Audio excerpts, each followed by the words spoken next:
नमस्कार, शुभ प्रभात। सभी दर्शकों का हार्दिक स्वागत। विश्व शांति संवाद माला में आज का विषय है अहिंसा परमो धर्मा। आपके साथ बात करना चाहूँगा इस वचन पर, लेकिन इस वचन पे मैं आपके साथ बात करने से पहले हम उल्टे क्रम में चले जाएंगे। जैसे पिछले कई 2-4 एपिसोड में मैंने धर्म के बारे में बात की है। तो धर्म क्या है? तो आचरण की संहिता है। और ये संहिता क्या है? तो उस आचरण की संहिता में खुद का जो जीवन है वो तो अच्छी तरह निभाएंगे ही, लेकिन ऐसा आचरण हो कि जो दूसरों के जीवन में भी कहीं तकलीफ ना निर्माण करे। तो वो आचरण जो है वो संहिता यानी कि धर्म है। अब बीच में जो शब्द है परमो धर्मा, उसमें जो पर ये जो शब्द है उसके बारे में मैं थोड़ी बात करना चाहूँगा आपके साथ में, क्योंकि भगवद गीता में इसका निरूपण आता है। भगवद गीता में श्री कृष्ण जी अर्जुन से कहते हैं कि 2 तरह की प्रकृति है। एक प्रकृति है जिसे परा ऐसे कहते हैं और दूसरी है उसे अपरा ऐसे कहते हैं। श्री कृष्ण जी अर्जुन से कहते हैं अपरा माया रहे अचेतन, अपरा माया रहे अचेतन, परा प्रकृति मानस चेतन। सुन लो ज्ञान ये निशंक हृदय से, सुन लो ज्ञान ये निशंक हृदय से, निज आश्रय लेकर पार्थ तुम सुन लो ध्यान देकर। बहुत बढ़िया कहा है। अपरा माया जो रहे अचेतन, ये कौन सी माया है? ये हम लोग जो आज जी रहे हैं ना, उसे अपरा कहा गया है। हम खुद को समझ रहे हैं कि हम सचेतन है, लेकिन जहाँ तक इस तत्वज्ञान का सवाल है ये अचेतन है। और ये अचेतन इसलिए है कि जैसे हम नींद में सपना देखते हैं और सपने में जो हम खुद रहते हैं वो उस समय हम खुद को सचेतन समझते हैं। तो जब नींद टूटती है तो हम जाग उठते और कहते हैं कि वो सपना था। वैसे ही आज अभी मैं अगर आपके साथ अभी वार्तालाप कर रहा हूँ और विश्व शांति संवाद माला के माध्यम से मैं आपके साथ संवाद प्रस्तावित कर रहा हूँ, मैं खुद को खुद समझ रहा हूँ, आप सुनने वाले भी खुद को खुद समझ रहे हो। लेकिन अगर ये स्थिति सपने की है तो और कुछ तो जागृत अवस्था होगी, ऐसा कहना है। और इसीलिए भगवद गीता में जब श्री कृष्ण जी अर्जुन से कहते हैं कि उत्तिष्ठ जागृत, ये उल्टा क्रम क्यों है? हम लोग क्या करते हैं? हर रोज सुबह हम पहले जागते हैं और फिर उठते हैं, लेकिन श्री कृष्ण जी कहते हैं कि उत्तिष्ठ और फिर जागृत। ये फिर जागृत अवस्था जो है ना वो अलग है। और इसलिए ये जो अपरा माया है जिसमें हम आज सभी हैं, उससे भी और एक स्थिति होगी जहाँ पे जागृत अवस्था हो। जैसे कि हम घर में कहते हैं बच्चों से, 10वीं कक्षा में पढ़ रहे हो या 12वीं कक्षा में पढ़ता है बच्चा, तो घर में माँ जोर से चिल्लाती है और बच्चे से कहते हैं और किसी से कहती है कि अब 10वीं कक्षा में है लेकिन पता नहीं ये कब जाग उठेगा। मतलब वो सुन रहा है, मतलब देह के तौर पे वो जागरूक है, लेकिन उसके आचरण में वो नहीं दिखाई देता, जिसका अर्थ ऐसा है कि वो समझ पाया है कि मैं 10वीं कक्षा में हूँ, अब मुझे पढ़ाई करनी चाहिए।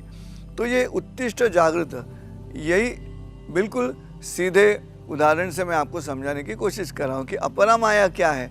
तो ये अभी हम जो बोल रहे हैं वो अपरा माया है। सो अपरा माया रहे अचेतन और परा प्रकृति मानस चेतन। ये कौन सी प्रकृति है? ये देवलोक की प्रकृति है, ये ब्रह्मदेव की प्रकृति है। भगवद गीता में ब्रह्मा जी के दिन का भी हिसाब दिया है। वो जो प्रकृति है उसे परा माना गया है। इसलिए ये जो अहिंसा परमो धर्मा, ये जो परम शब्द है उसमें से पहले जो 2 अक्षर है वो यहाँ के अपरा प्रकृति का हिसाब नहीं बता रहे हैं, वो बता रहे हैं देवलोक की प्रकृति का। वो धर्म क्या है? अगर वो धर्म की बात करेंगे हम तो देखिए हमारे सभी देवताओं के एक हाथ में तो शस्त्र है ही। मतलब शस्त्र किसके लिए है? शस्त्र प्रतिकार करने के लिए है।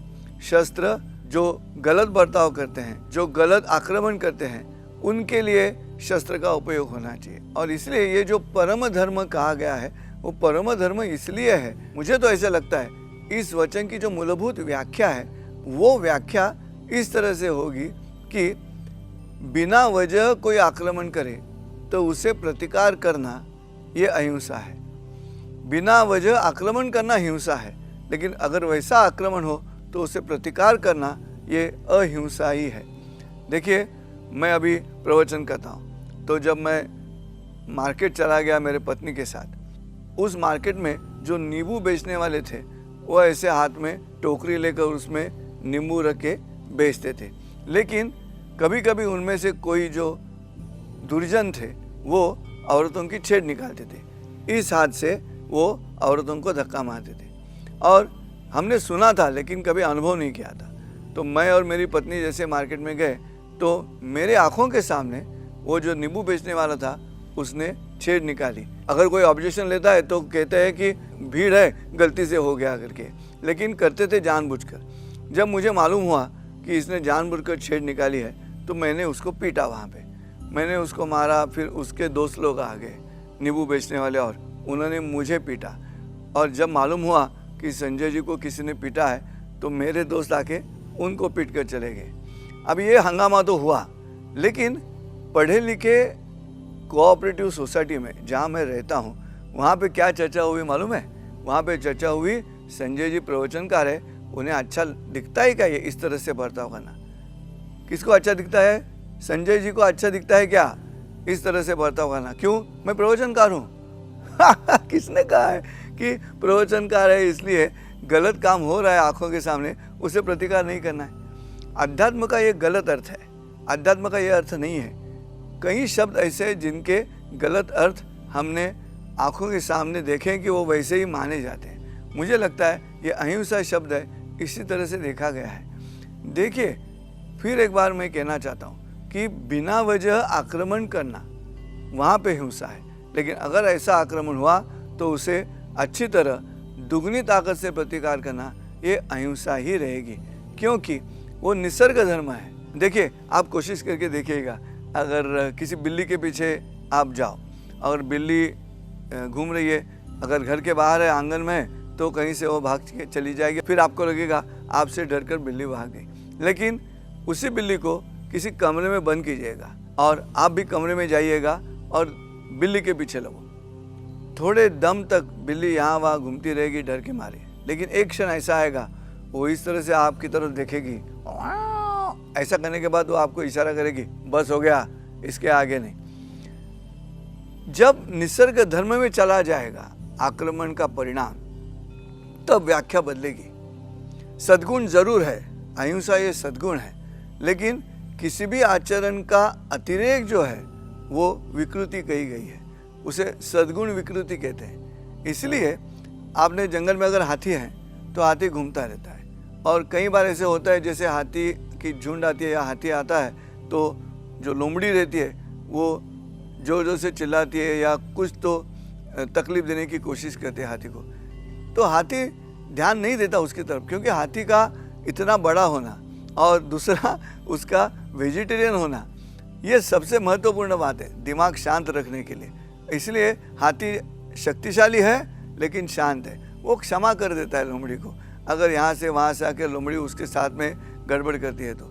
लेकिन एक क्षण ऐसा आएगा कि जब हाथी पे भी उसका परिणाम हो जाएगा, कितनी देर तक वो सहन करते रहेगा, वहाँ से निसर्ग धर्म शुरू होता है। मनुष्य प्राणी में मनुष्य जब तक है तब तक ये अहिंसा की बात जो है हम अमल कर सकते हैं, लेकिन अगर सामने से आक्रमण जो हो रहा है वो मनुष्य का नहीं है, वो प्रेरणा के तौर पे है, वो प्राणी की जैसा आक्रमण है, तो इस तरफ जो कुदरती नियम है, एक्शन रिएक्शन एक ही रहते हैं, वैसे उस आक्रमण को प्रतिकार करना ही होगा, और उस प्रतिकार में अगर हिंसा होती है तो उसे अहिंसा कहा जाएगा। परम धर्म वही है। हमारे यहाँ पे देवलोक में अगर परम है, परम तो यहाँ नहीं है क्योंकि ये अपरम आया है, तो यहाँ पे अपरम चलेगा। जो परम है वो परम क्या है, तो देवलोक की बात बनती है। और जैसे समय बदलता जाएगा वैसे देवलोगों का भी जो आचरण संहिता है उसमें फर्क पड़ता है, और इसीलिए आज हम जब अहिंसा परमो धर्म की बात करते हैं तो हमें पहले ये सोचना होगा कि शक्ति है, शक्ति का जो इस्तेमाल किया जाएगा वो बिना वजह दूसरे पे अमल करने पे नहीं होना चाहिए, क्योंकि उसकी स्वतंत्रता है, उसको जीने का अधिकार है। उसका जीने का अधिकार केवल तुम्हारे पास शक्ति है, इसलिए आप छीन नहीं सकते उसका जीने का अधिकार। इतना सीधा साधा भारतीय अध्यात्म है। अगर हम उसको अतिरेक के रूप पे अगर उसका अर्थ लगाएंगे तो गड़बड़ होती है, और इसलिए ये समझना चाहिए। इसलिए जो शरीर माध्यम खलु धर्म साधनम ये विषय लेकर जब मैंने आपसे वार्तालाप किया था, उसमें मैंने कहा था कि क्षमा करने का अधिकार उसी को है जिसके पास शक्ति है। उसे पता है कि मैं अगर लड़ूं तो मैं जीत जाऊंगा। ये अर्जुन का आत्मविश्वास है। भगवत गीता की शुरुआत में अर्जुन ये द्विधा मनस्थिति में है। एक उसकी स्थिति है मन की कि अगर मैं लड़ूं तो मैं ही जीतने वाला हूं, तो ये आत्मविश्वास उसके पास है। लेकिन उसका निराश होने का, उसका विषाद मन में तैयार होने का जो कारण था, वो कारण था मैं क्यों लड़ूं। ये नहीं कह रहा है कि मैं क्यों लड़ूं, तो क्यों लड़ूं का कारण क्या था उसका, कि ये अगर मैं लड़ूंगा तो इनको मारकर मैं क्या करूं, इनके ऊपर विजय प्राप्त कर मुझे जो राजसत्ता मिलेगी उसका मुझे क्या उपयोग होगा, ये सवाल अर्जुन का है।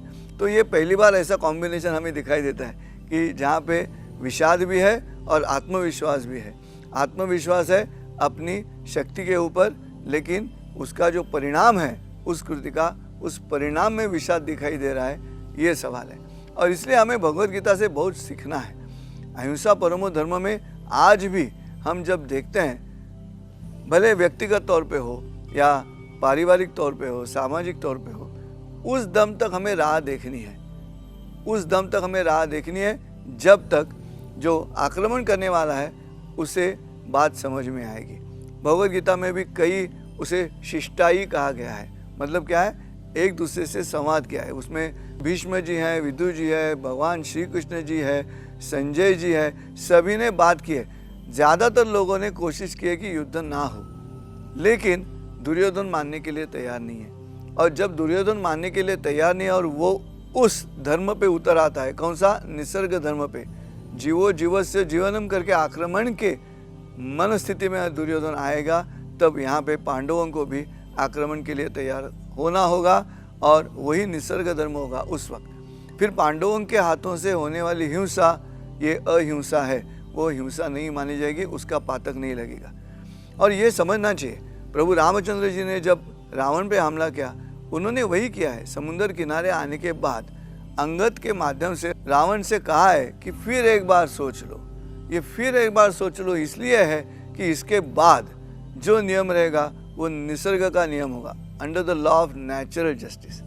और इसलिए रामायण हो या महाभारत हो, परम धर्म की बात ये है। अगर राम जी ने भी युद्ध किया है या श्री कृष्ण जी भी अर्जुन को युद्ध करने के लिए प्रवृत्त कर रहे हैं, इसका अर्थ यह है कि अहिंसा परमो धर्म का जो सच्चा अर्थ है वो अर्थ ये है कि मैं तो खुद शक्तिशाली रहूँगा, लेकिन मेरी शक्ति का विनियोग मैं बिना वजह दूसरे पे आक्रमण करने के लिए नहीं करूँगा। लेकिन मैं तैयार रहूँगा कि अगर ऐसा कोई आक्रमण करे तो मैं उसे जवाब दे पाऊँ। देखिए, मनुष्य के मन में जो भय है वो भय जननी है। हिंसा की जननी कौन है? हिंसा की जननी भय है। देखिए, हिंसा की जननी भय इसलिए है कि जब मेरे अस्तित्व का भय निर्माण होगा तो मैं प्रतिकार करूंगा, रिटेलिएट करूंगा। तब तक मेरी बुद्धि मनुष्य की है, तब तक मेरी मनुष्य की बुद्धि है जब तक सामने से आक्रमण करने वाला बात समझने की तैयारी कर रहा है। अगर वो बात समझने की तैयारी ही नहीं कर रहा है तो मुझे शक्तिशाली रहना होगा, और अगर वो बिना वजह आक्रमण करता है तो मुझे उसे जवाब देना होगा। सद्गुण विकृति की तरफ जब अध्यात्म चला जाता है तब गड़बड़ हो जाती है। अध्यात्म का मतलब ये नहीं है। संत ज्ञानेश्वर जी ने भी भगवद गीता का निरूपण किया है, उसमें अहिंसा की बात बनती है, लेकिन वो कौन सी अहिंसा की बात है? ये प्रतिकार जो किया जाएगा तब अगर हिंसा होती है, उस बिना वजह किए हुए आक्रमण को रोकने के लिए, उसे हम हिंसा नहीं कह सकते। कुदरती नियमों के अनुसार देखा जाए तो भारतीय संस्कृति में जीवो जीवस्य जीवनम, ऐसे ही कहा गया है। मतलब दो जीव में से एक जीव पे दूसरा जीव निर्भर करता है। अभी जानवरों की बात है तो एक दूसरे को मारकर ही वो जी रहे हैं। हम तो फिल्में देखती हैं ऐसी, हम अलग अलग चैनल्स निकालते हैं ये देखने के लिए कि शेर कैसे जाके हिरन को मारता है या भैंस को मारता है। सवाल यह है कि ये मनुष्य प्राणी में प्राणी की जो आवश्यकता है जीने के लिए वो नियम है जीवो जीवस्य जीवनम। लेकिन जब मनुष्य की बात आएगी तब उस हद तक मनुष्य ने मानव धर्म का विचार करना चाहिए, दूसरे जीव का विचार करना चाहिए और दूसरे जीव का जो अधिकार है जीने का वो उसे देना चाहिए। इसलिए हिंसा शब्द में जो बिना वजह आक्रमण है उसका निषेध होना चाहिए। जो आक्रमण करते हैं उस तरह से उनको प्रतिकार करना, जिन्होंने बिना वजह आक्रमण किया मुझ पर तो मैं उसे प्रतिकार करना आवश्यक बात बनती है। और वो निसर्ग धर्म होगा, वो किसी धर्म की बात नहीं रहेगी जो आजकल हम रिलीजन के तौर पे धर्म समझते हैं। तो ये वचन जो है संस्कृत के, उसका अर्थ हम आज कैसे लेंगे वो कालानुरूप होना चाहिए। जिस काल में ये नियम तैयार हुए वो उस काल के अनुसार तैयार हुए हैं, उसका अर्थ जब आज लगाएंगे तो उसमें फ़र्क होगा। और ये फ़र्क होता है, ऐसा पूरा संदेशा हमें जितने भी अवतार है उन्होंने दिया है। इसलिए मैं अक्सर ये कहता हूँ मेरे प्रवचनों में कि परशुराम का जो वेश था वो श्री राम जी ने नहीं पहना, श्री राम जी का जो वेश है वो श्री कृष्ण जी ने नहीं पहना। क्यों? जैसे काल बदलता गया वैसे कृति बदलती गई, और ये बदलने वाली कृति जो है वो व्याख्या भी बदलती है। इसलिए हमें इस बारे में फिर एक बार सोचना होगा कि अहिंसा परमो धर्म का असली मतलब जो है वो मतलब इस तरह से हमें अमल में लाना होगा, तभी शांति प्रस्तावित हो सकती है। जब मुझे पता चलेगा कि मैं बिना वजह किसी पे हमला कर रहा हूँ और उसकी ताकत मुझसे ज़्यादा है तो मैं अपने आप शांत हो जाऊँगा, अपने आप में संवाद पे आ जाऊँगा। लेकिन उसके लिए ताकत की ज़रूरत है, शक्ति की आवश्यकता है, और वो शक्ति हमारे जो परा प्रकृति है मतलब देवलोक हैं, उस देवलोकों के जो 4 हाथ हैं उसमें से एक हाथ में हमें शस्त्र इसीलिए दिखाई देता है। लेकिन एक बात ध्यान में रखो, शस्त्र का हाथ जो है वो पीछे जो 2 हाथ है ना उसमें रहता है, पहले जो 2 हाथ हैं उसमें एक दान है और एक आशीर्वाद है। तो जो शुरुआत है, संवाद की जो शुरुआत है वो देने से हो रही है या आशीर्वाद से शुरुआत हो रही है कि आप पर कृपा हो, इस तरह से आशीर्वाद से बात बनती है, या आपको जो चाहिए वो ये ले लो, जैसे संत ज्ञानेश्वर जी ने कहा है। और यही ध्यान में रखते हुए विश्वधर्मी डॉक्टर करार जी ने अपने शिक्षा संस्था में, जैसे आपने देखा पिछले एपिसोड में, तो उस एपिसोड में जो कुश्ती का अखाड़ा बनाया है, क्यों है? हम ज्ञान तो ले लेंगे लेकिन सेहत भी अच्छी होनी चाहिए, और वो इसलिए होनी चाहिए कि आने वाले काल में कई बार ऐसे हो सकता है, आज तक जितने भी युद्ध हुए हैं वो जो युद्ध है वो इसी बात से हुई है, और ये युद्ध में जो मनुष्य हानि होती है उसे रोकना है, और उसे अगर रोकना है तो अहिंसा परमो धर्म ये बिल्कुल सही बात है। लेकिन वो कुछ हद तक हमें सीमित रखनी होगी उसकी व्याख्या, क्योंकि जब तक सज्जन आदमी है तो बात अलग है, लेकिन आदमी सज्जन नहीं है ऐसा सज्जन नहीं चाहिए। हमारे जो अध्यात्म शास्त्र है उसमें कई बार ऐसे एक अर्थ गलत निकल आता है बाहर, और उससे ऐसे लगता है कि बस ये सद्गुण है और इस सद्गुण को मरते दम तक किसी भी हालत में हमें ऐसे ही आचरण करना होगा, वहाँ पे अतिरेक हो जाता है। अगर पारिवारिक तौर पे देखा जाए तो शादी में भी आपको पता होगा, शादी में जो पत्नी और पति है उनके लिए एक चरण जो शादी लगाने वाले ब्राह्मण रहते हैं वो उनसे कहते हैं, और वो कहते हैं नाती चरामी नाती चरामी नाती चरामी, ऐसे 3 बार उनसे कह लेते हैं। क्यों करते हैं ऐसा? उसमें लिखा है न अति आचरामी, न अति आचरामी, अति आचरण मत करो। जैसे अति आचरण होगा मनुष्य धर्म छोड़कर आप निसर्ग धर्म में चले जाते हो और फिर वहाँ पे गड़बड़ शुरू होती है। एक छोटा उदाहरण देता हूँ अपने, हम जब खाते हैं तभी भी आपको कहता हूँ मैं, अतिरेक की बात जब बनती है तो सेहत खराब होती है। बस ये जो मनुष्य की प्रकृति है, इस प्रकृति में भी अगर खाने का अतिरेक हुआ तो प्रकृति खराब हो गई। और इसलिए संस्कृत में एक वचन है, कहते हैं कि स अवकाशेन भोक्तव्यम। क्या मतलब है? स अवकाश, अवकाश यानी हवा रखो, और भोक्तव्यम फिर खाओ। मतलब अपने पेट के 4 हिस्से करो, उसमें आधा हिस्सा अन्न रहेगा, पाँव हिस्सा पानी रहेगा, और बाकी 1/4 जो हिस्सा है वहाँ पे हवा रहेगी। स अवकाश, स अवकाश भोक्तव्यम, यहाँ पे अतिरेक नहीं होगा। देखिए 3 प्रकृति अगर हम ध्यान में रखते हैं तो मनुष्य की प्रकृति है, उस प्रकृति में अगर अतिरेक होता है तो मनुष्य बीमार पड़ता है। सही बात है। तो वही परा प्रकृति और अपरा प्रकृति। तो अहिंसा परमो धर्म, ये सूत्र जो है वो अपरा माया जो अचेतन है वहाँ का नियम नहीं हो सकता, वो नियम होगा देवलोक का। और मनुष्य के आचरण में वो देवत्व आने की आशा हम करते हैं। और वो जब आएगा, ये भला आदमी है। भला आदमी मतलब क्या है कि मनुष्य के आचरण के जितने भी नियम हैं उससे परे होकर वो और ऊंची स्तर पर जाके सोचता है और वैसा आचरण रखता है, उसमें बात होगी। नहीं तो मेरे बारे में हुआ वैसे हो जाएगा कि अगर हमने पहले से ही प्री कंसीव्ड नोशन, पूर्वग्रह गर्भित प्रतिमा तैयार की है, किसकी? अध्यात्म की। अगर अध्यात्म की प्रतिमा अगर पूर्वग्रह गर्भित करोगे और ऐसा सोचोगे कि अध्यात्म ने प्रतिकार नहीं करना है तो गलत बात होगी, क्योंकि ये अध्यात्म है मनुष्य के लिए। फिर मेरे सोसाइटी में जो चर्चा हुई, मैंने रास्ते में मारपीट करने के बाद कि ये प्रवचनकार है, इनको शोभा नहीं देता, ये गलत अध्यात्म है, ऐसे नहीं हो सकता। वो क्षण, वो सीमा रेखा ध्यान में आनी चाहिए कि हम कब मनुष्य धर्म छोड़कर निसर्ग धर्म में जाते हैं।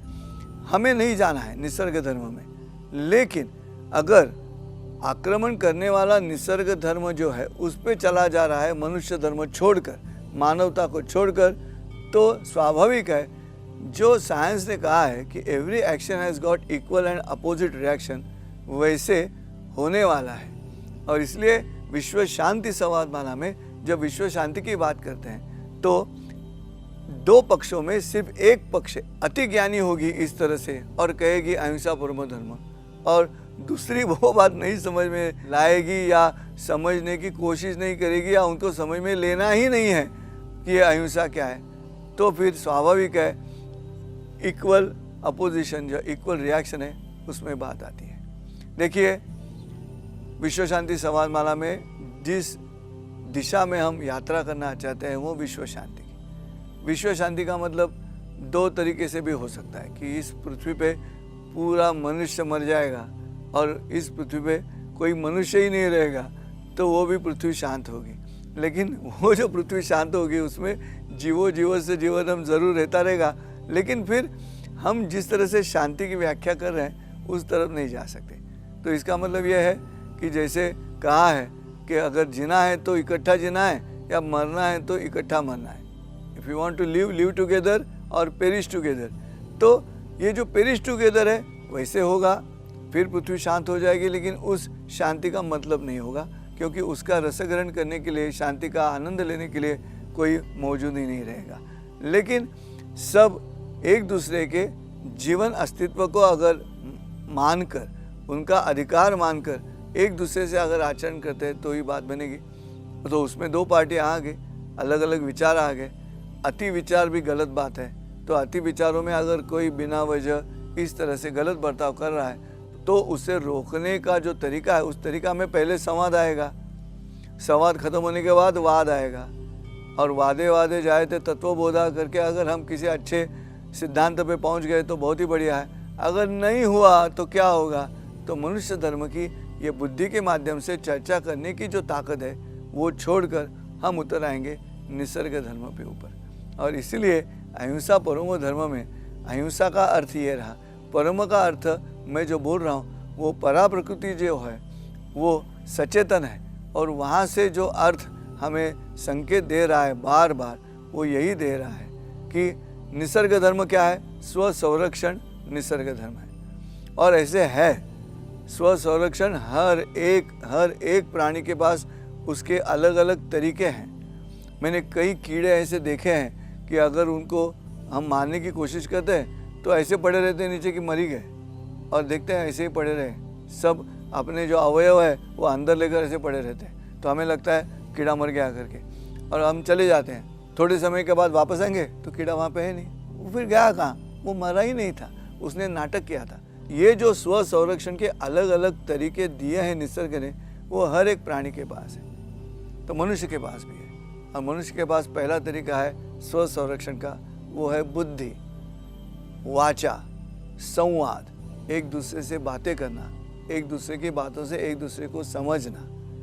अगर समझने की कोशिश कर रहे हैं तो बात अच्छी है, अगर नहीं समझ में आ रही है भाषा तो इंटरप्रेटर लेके हम बात समझने की कोशिश करते हैं। दो अलग अलग देशों के नेताओं जब इकट्ठा मिलते हैं तो बीच में इंटरप्रेटर रहता है, वो एक दूसरे को बात इनकी भाषा और उनकी भाषा समझने की कोशिश करते हैं। लेकिन ये सब करने के बाद भी अगर मनुष्य के वृत्ति में जो दैवी संपत्ति है और आसुरी संपत्ति है, दैवासुर संपत्ति विभाग योग नाम का एक अध्याय है पूरा भगवद गीता में।